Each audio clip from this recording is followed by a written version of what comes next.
Ma belle-mère a regardé ma fille de 9 ans en larmes droit dans les yeux et a prononcé les mots les plus cruels que j'ai jamais entendus lors d'une fête d'anniversaire d'enfant. Ce qui s'est passé 4 heures plus tard, lorsqu'elle a ouvert sa boîte aux lettres, a permis à tout le quartier d'assister au karma en action. 20 enfants ont vu le cœur de ma fille se briser en temps réel. Mais au coucher du soleil, toute la ville saurait exactement quel genre de grand-mère était vraiment Béatrice Hartley. Je m'appelle Victoria et je dois vous raconter ce qui s'est passé à la fête du 9e anniversaire de ma fille Emma, samedi dernier. Emma est mon monde entier. Une petite fille au visage constellé de taches de rousseur qui sauve les vers de terre des trottoirs et partage l'argent de son déjeuner avec les enfants qui oublient le leur. Ma belle-mère, Béatrice, a 64 ans, conduit une Lincoln Town Car et siège à 3 conseils d'administration d'organisations caritatives. Il se trouve aussi qu'elle est le genre de grand-mère qui tient les comptes entre ses petits-enfants, comme si elle organisait une compétition dont elle seule connaît les règles. Et puis il y a Meredith, ma nièce, l'autre petite fille de Béatrice, 11 ans, des A partout, premier violon à l'orchestre des jeunes, l'enfant qui ne peut rien faire de mal aux yeux de Béatrice, la petite fille en or qui a droit à des vacances en Europe pendant qu'Emma reçoit des jouets du supermarché. Mais cette histoire n'est pas vraiment une question de favoritisme. Elle porte sur le moment où une adulte a regardé le gâteau d'anniversaire d'une enfant et a décidé de l'utiliser comme une arme. Elle raconte comment je n'ai pas crié, comment je ne me suis pas battue, comment je n'ai pas fait de scène. J'ai juste passé un appel téléphonique calculé qui a fait s'écrouler le monde parfait de Béatrice devant une équipe de télévision, une allée pleine de voisins et une petite fille qui a finalement compris qu'elle valait la peine qu'on se batte pour elle. Le gâteau disait « Joyeux anniversaire Meredith » en glaçage violet. Le nom de ma fille est Emma. Et quand je vous raconterai ce que Béatrice a dit ensuite, vous comprendrez pourquoi la moitié des parents présents à cette fête ont filmé ce qui s'est passé 4 heures plus tard, lorsque le karma était venu frapper à la porte à exactement 15h47. Emma comptait les jours jusqu'à son 9e anniversaire depuis 3 mois. Elle avait fait une chaîne en papier de 90 maillons, en déchirant un chaque matin au petit déjeuner, en mangeant ses œufs brouillés. Maman, plus que 7 jours avant mon gâteau licorne arc-en-ciel, annonçait-elle, son visage tacheté rayonnant d'anticipation. Elle avait dessiné ce gâteau au moins 50 fois, chaque version plus élaborée que la précédente, avec des cornes dorées et des crinières arc-en-ciel flottantes qui couvraient des feuilles entières de papier de construction. Mon mari, Dennis, et moi avions tout planifié méticuleusement. Nous avions envoyé les invitations 3 semaines à l'avance à 20 enfants de sa classe de 3e année à l'école élémentaire Riverside. Le jardin arrière était transformé en ce qu'Emma appelait « le paradis des licornes », avec des ballons pastels attachés à chaque poteau de clôture, des guirlandes lumineuses, scintillantes, tendues entre les chaînes, et un jeu de m'épingler la corne sur la licorne, fait maison. J'avais passé 2 nuits à peindre. Emma avait spécifiquement demandé un gâteau licorne arc-en-ciel de la pâtisserie Fatelli, l'endroit chic du centre-ville qui exigeait de commander 3 semaines à l'avance et de verser un acompte de $50 juste pour réserver votre date. « On peut se le permettre, Fatelli ?» avait demandé Dennis doucement un soir, après qu'Emma soit allée au lit. Nous savions tous deux que l'argent était serré après que ses heures de travail à l'entrepôt aient été réduites.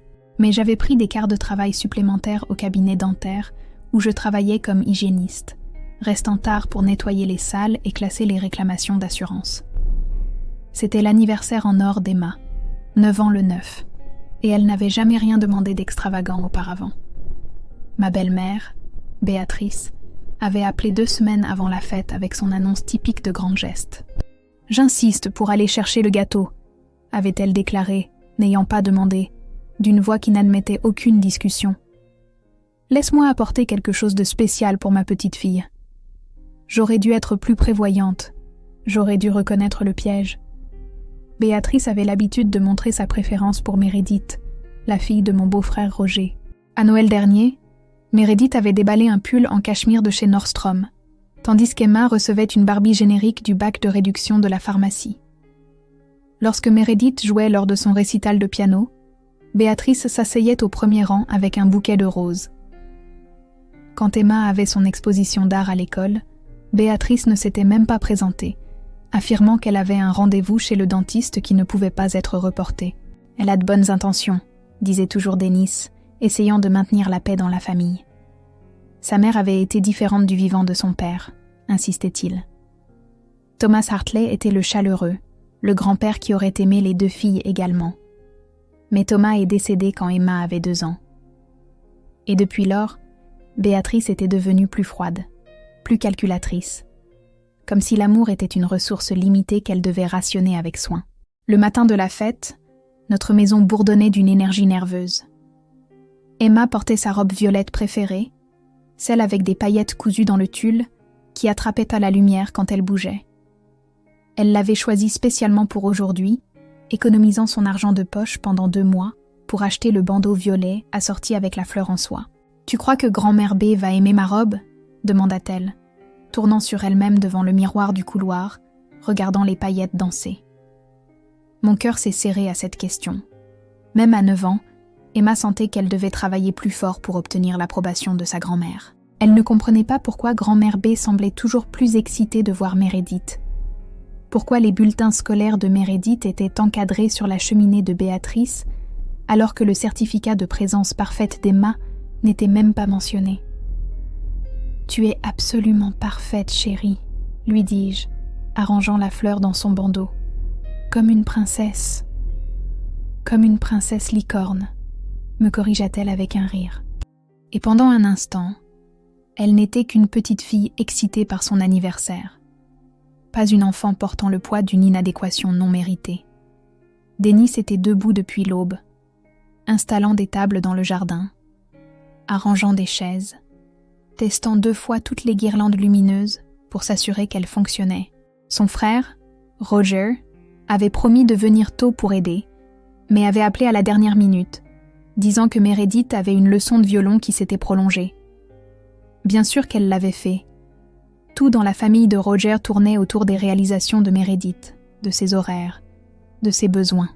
À midi, la maison sentait le glaçage à la vanille des cupcakes que j'avais préparés comme cadeau de fête. Chacun était surmonté d'une minuscule licorne en plastique qu'Emma et moi avions choisie ensemble au magasin d'artisanat.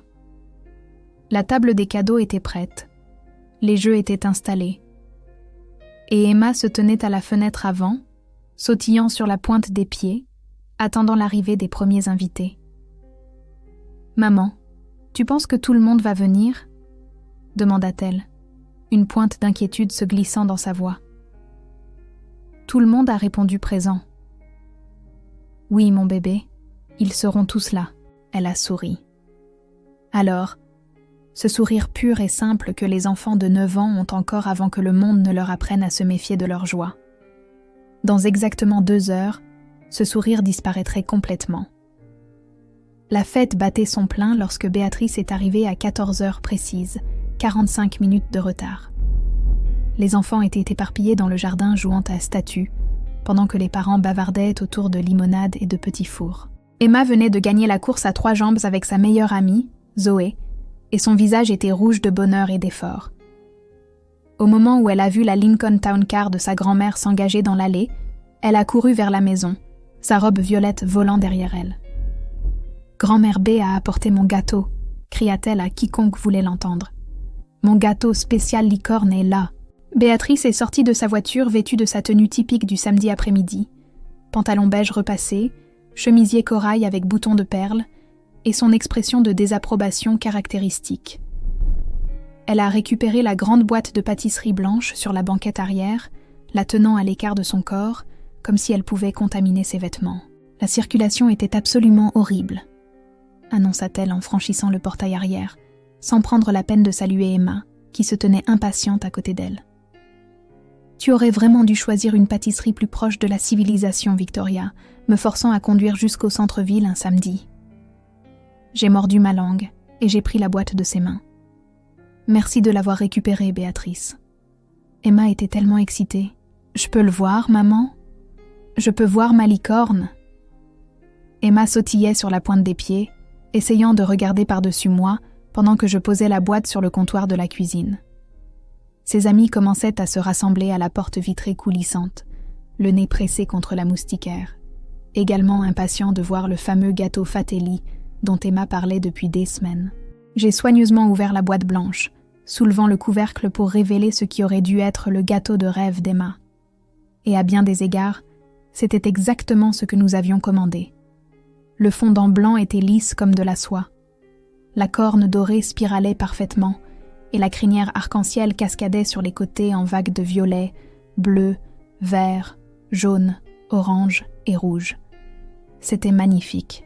Mais sur le dessus, en élégantes lettres cursives violettes, il était écrit « Joyeux anniversaire, Meredith ». La cuisine est devenue silencieuse. Le visage d'Emma s'est effondré comme un château de sable frappé par une vague. « Ce n'est pas mon nom. » J'ai fixé le gâteau, puis Béatrice, mon esprit essayant de comprendre ce que je voyais. Il doit y avoir une erreur. C'est écrit Meredith. Béatrice a jeté un coup d'œil par-dessus mon épaule et a ri. Pas un rire nerveux ou un rire embarrassé, mais un rire authentique, amusé, comme si quelqu'un avait raconté une blague particulièrement astucieuse.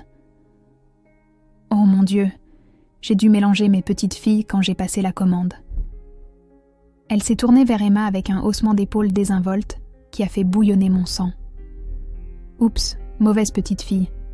Bien qu'honnêtement, Meredith mérite plus un gâteau de toute façon. Elle vient de remporter la première place au salon scientifique d'État. Qu'est-ce que tu as fait dernièrement, Emma ? Les mots planèrent dans l'air comme du poison. Zoé, l'amie d'Emma, a haleté bruyamment. Deux mères qui étaient en train de se resservir du punch près de l'îlot de cuisine se sont figées. Denis, qui devait avoir senti le désastre à cause du silence soudain, est apparu dans l'embrasure de la porte, tenant toujours la machine à bulles qu'il actionnait pour les plus jeunes. « Mais c'est mon anniversaire, grand-mère B !» a chuchoté Emma, sa voix si faible qu'elle traversait à peine la cuisine. « Aujourd'hui, c'est ma journée spéciale. »« Oh, ne sois pas si dramatique !» a dit Béatrice en agitant la main de manière désinvolte, son alliance attrapant la lumière. « Ce n'est qu'un nom sur un gâteau. Le gâteau a toujours le même goût. Vous, les enfants, vous vous mettez dans tous vos états pour rien. Tu penses que Meredith mérite mon gâteau d'anniversaire plus que moi ?» Les yeux d'Emma se remplissèrent de larmes maintenant, sa lèvre inférieure tremblant.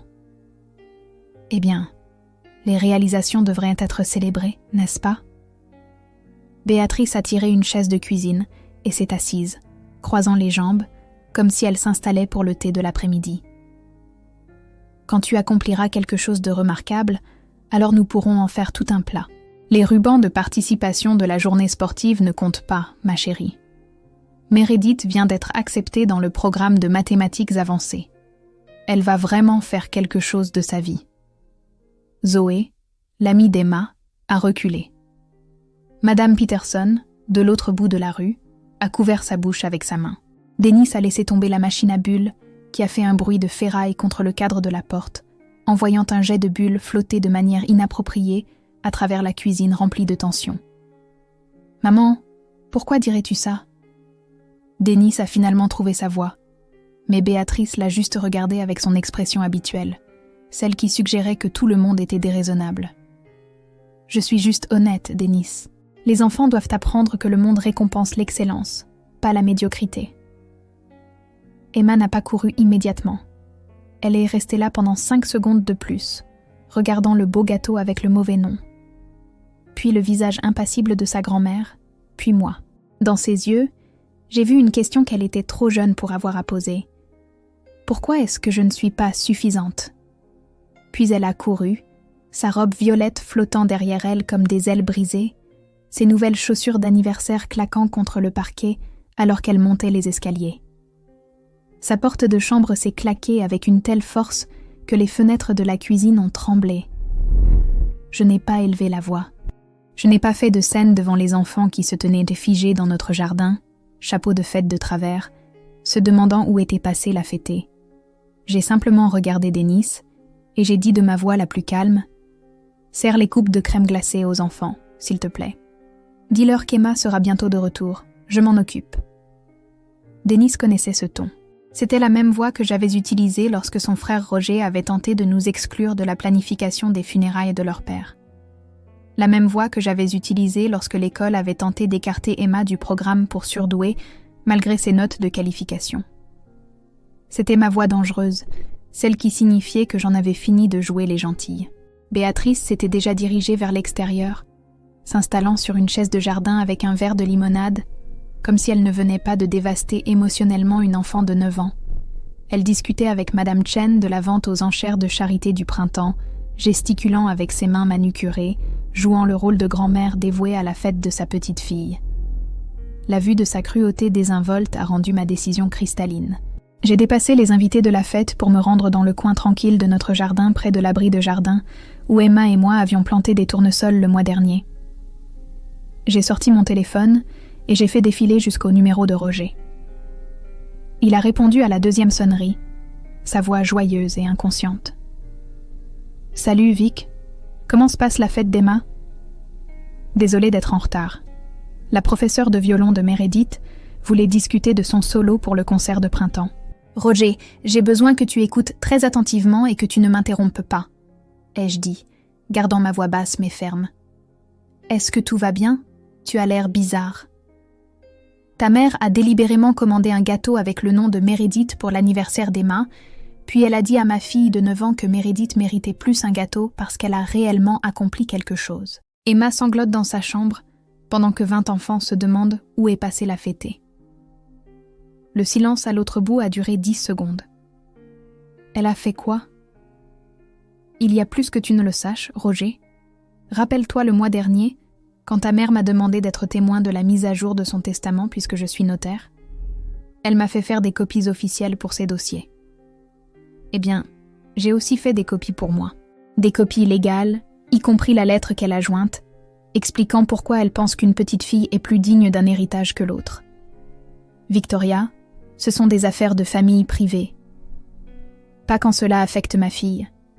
La lettre stipule explicitement qu'Emma manque d'ambition et d'intelligence pour gérer correctement les actifs familiaux, tandis que Meredith montre un réel potentiel. Ta mère a écrit, et je cite de mémoire, qu'Emma est douce mais simple, peu susceptible d'aboutir à quelque chose de significatif. La respiration de Roger est devenue plus lourde. Tu n'aurais pas dû copier ces documents. J'en avais tout le droit légal en tant que notaire, mais voici ce que tu dois savoir. J'ai 3 enveloppes sur mon bureau en ce moment.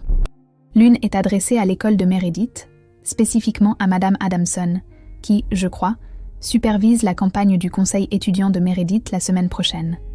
Sa plateforme est axée sur la gentillesse et l'inclusion. Exact. Imagine l'effet que cela aura quand ils liront les opinions de grand-mère sur la valeur. Tu n'oserais pas. La 2e enveloppe est pour ton club de golf où Béatrice vient de devenir présidente du conseil d'administration. Ils se targuent de valeurs familiales et de soutien communautaire. Je me demande ce qu'ils penseront de sa lettre décrivant comment les lignées et la génétique déterminent la valeur d'un enfant. La 3e est pour la rédaction des articles d'intérêt humain du journal, qui se trouve être la meilleure amie de ma cousine Janet à l'université. Victoria, s'il te plaît, cela détruirait sa réputation. Tout comme elle est en train de détruire l'estime de soi de ma fille. Je tiens les 3 enveloppes en main en ce moment, Roger. Timbres apposés. Ta mère a exactement 4 heures pour arranger les choses, ou elles partent à la poste. Et je veux dire, vraiment arranger les choses. Pas des excuses tièdes. Qu'est-ce que tu veux ? Des excuses sincères à Emma devant tous les invités de la fête. Un vrai gâteau d'anniversaire de Fatelli avec le nom d'Emma dessus. Et le fonds de fiducie pour l'éducation qu'elle a créé pour Meredith. Elle en crée un identique pour Emma avec les documents signés aujourd'hui. Le fonds de fiducie est déjà établi. Cela coûterait des milliers de dollars en frais juridiques pour le reproduire. Alors elle ferait mieux d'appeler son avocat rapidement.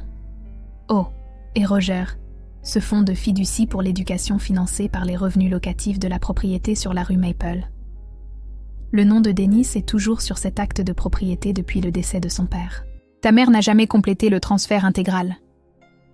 Notre avocat dit que cela rend les choses très intéressantes d'un point de vue légal. Nous pourrions bloquer cette propriété au tribunal pendant des années. C'est de l'extorsion. C'est une mère qui protège son enfant de la violence émotionnelle. 4 heures, Roger. À partir de maintenant. Il est 14h15. À 18h15, je marche jusqu'à la boîte aux lettres du coin. Et avant que tu ne penses à appeler Dennis pour me contredire, souviens-toi qu'il vient de voir sa mère faire pleurer sa fille le jour de son anniversaire. Il est plus en colère que moi. Je suis celle qui fait preuve de retenue. À exactement 17h47, 3h30 après mon appel téléphonique à Roger, la Lincoln Town Car de Béatrice a crissé dans notre allée avec une telle vitesse qu'elle a failli heurter notre boîte aux lettres.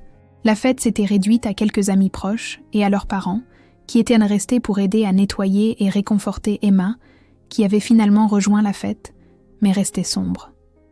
Son éclat était éteint. Elle aidait son amie Zoé à fabriquer des bracelets d'amitié à la table de pique-nique lorsque la voiture de sa grand-mère est apparue. Béatrice est sortie du siège du conducteur portant une énorme boîte de gâteaux de chez Fatelli, 2 fois la taille de l'original, et 2 sacs de provisions de Woodland Toys, le magasin de jouets chers du centre-ville qui vendait des jouets en bois artisanaux et des jeux éducatifs d'Europe.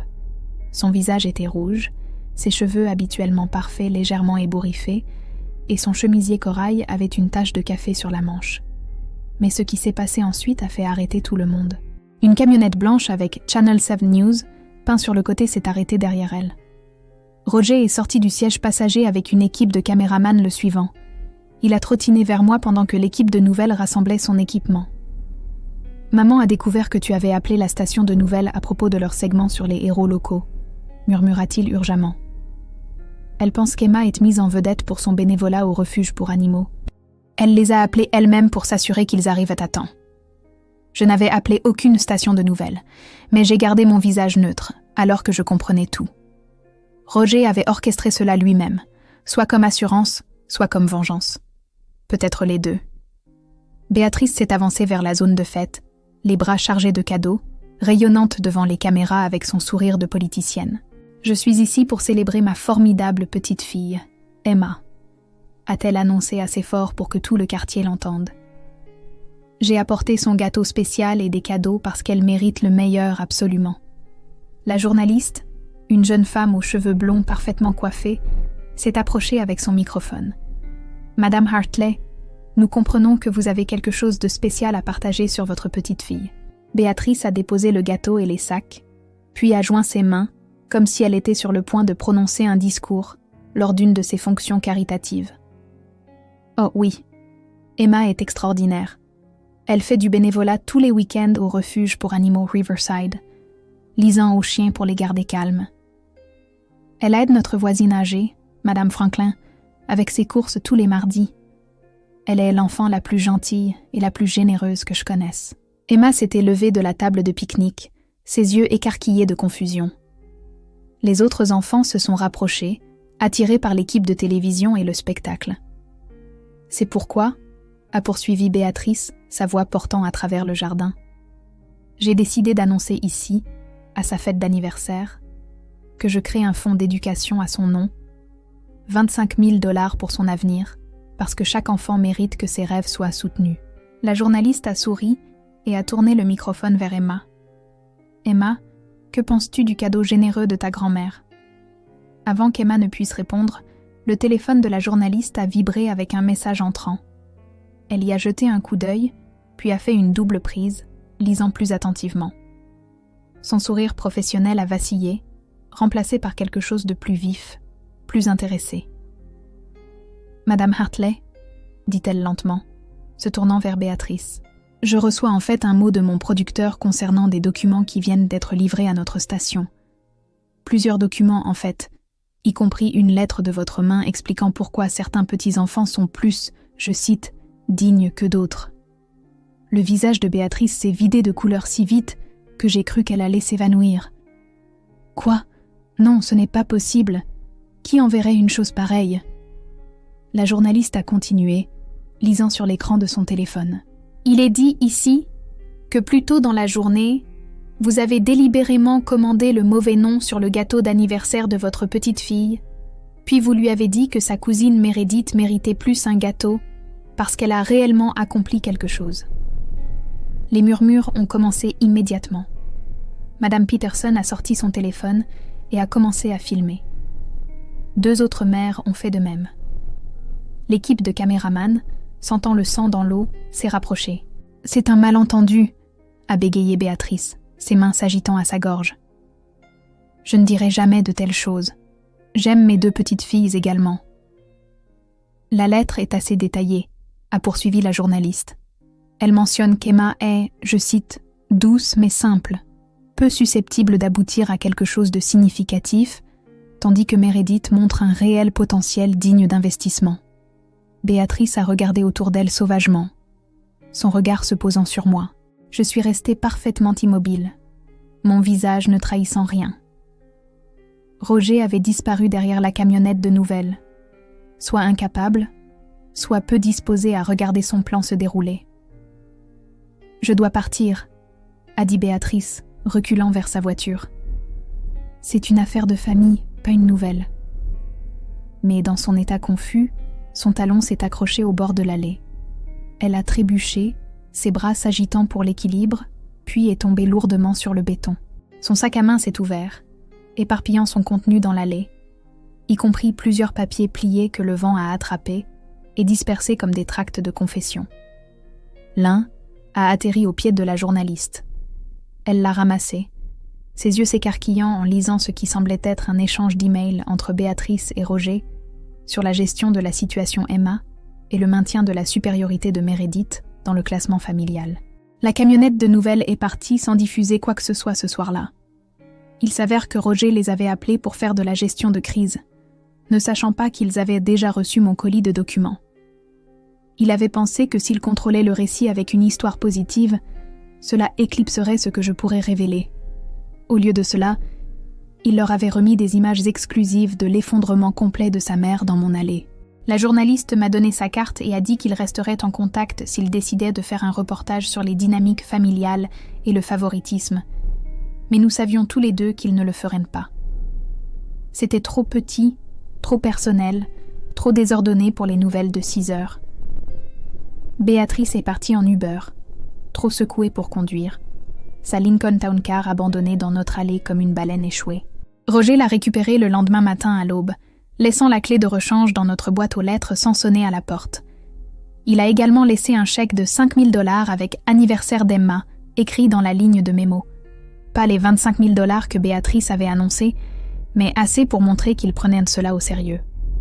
La fête avait continué après le chaos, mais quelque chose de fondamental avait changé dans notre jardin. Les autres parents se sont ralliés autour d'Emma, avec une chaleur qui n'avait rien à voir avec l'obligation, et tout à voir avec une affection sincère. Madame Peterson a couru chez elle, et est revenue avec la tiare vintage de sa grand-mère. Une vraie pièce en argent avec de minuscules diamants qui attrapèrent la lumière. « Une princesse mérite une couronne le jour de son anniversaire », a-t-elle déclaré, la plaçant doucement sur la tête d'Emma. « Et pas à cause de ce que tu as fait, ma chérie, mais à cause de qui tu es. » Monsieur Chen, dont le fils Timothy était dans la classe d'Emma, s'est avéré être un magicien amateur. Il a fait un spectacle de magie improvisé qui a fait hurler les enfants de rire. Madame Rodriguez a enseigné à tout le monde une chanson d'anniversaire traditionnelle du Mexique qui impliquait beaucoup d'applaudissements et de pirouettes. Au moment où le soleil commençait à se coucher, Emma riait à nouveau, du gâteau au chocolat sur son visage du gâteau Fatelli que Béatrice avait apporté. Entourée d'amis qui voyaient sa valeur sans avoir besoin d'une liste de réalisations. Ce soir-là, après que les invités soient rentrés chez eux et que le jardin soit nettoyé, Emma s'est blottie contre moi sur la balançoire du porche. Les chênes grinçaient doucement alors que nous nous balancions, regardant les lucioles commencer leur danse nocturne sur la pelouse. « Maman, pourquoi grand-mère B ne m'aime-t-elle pas comme elle aime Meredith ?» demanda-t-elle, sa voix ferme mais curieuse, comme si elle essayait de résoudre un problème de mathématiques. Je l'ai serrée contre moi, sentant le poids de sa tête contre mon épaule. Parfois, les adultes oublient que l'amour n'est pas quelque chose que l'on gagne avec des trophées, des notes ou des rubans. C'est quelque chose que l'on donne librement, sans tenir les comptes. Grand-mère B s'est trompée là-dessus.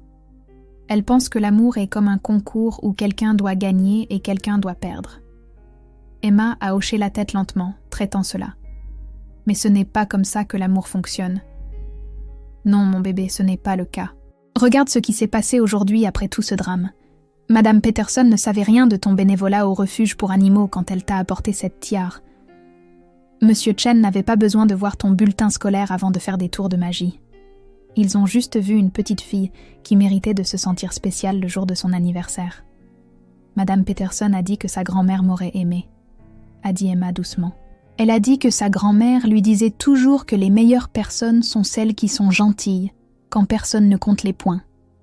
2 semaines plus tard, Béatrice a envoyé une lettre d'excuse formelle, écrite sur son papier à lettres coûteux monogrammées.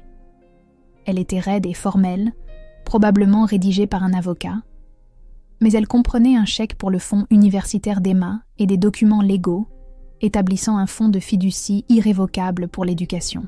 Denis s'est assuré que notre avocat révisait tout avant que nous ne déposions le chèque.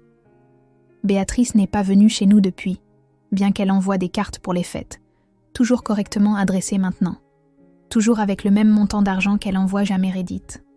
Le cadeau inattendu dans tout cela était venu de Meredith elle-même.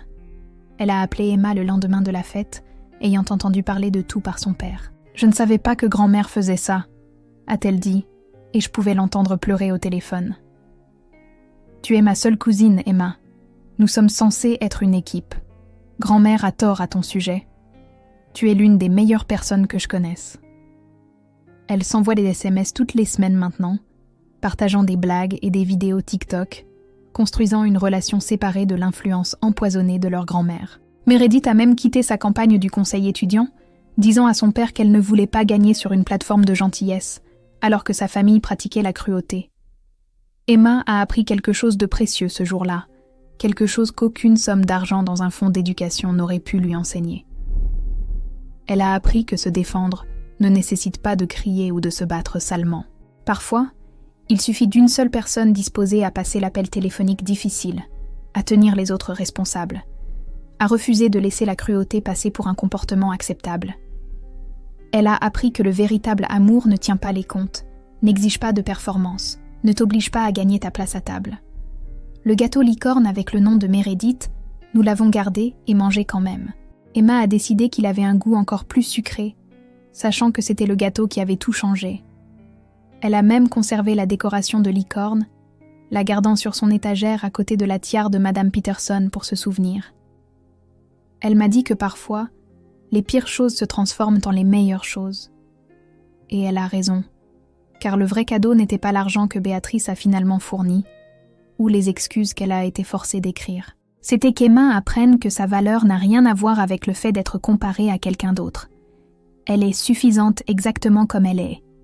Heure de bénévolat ou non, réalisation ou non, trophée ou non, c'est une leçon qui lui servira bien plus que n'importe quel fonds de fiducie ne le pourrait jamais.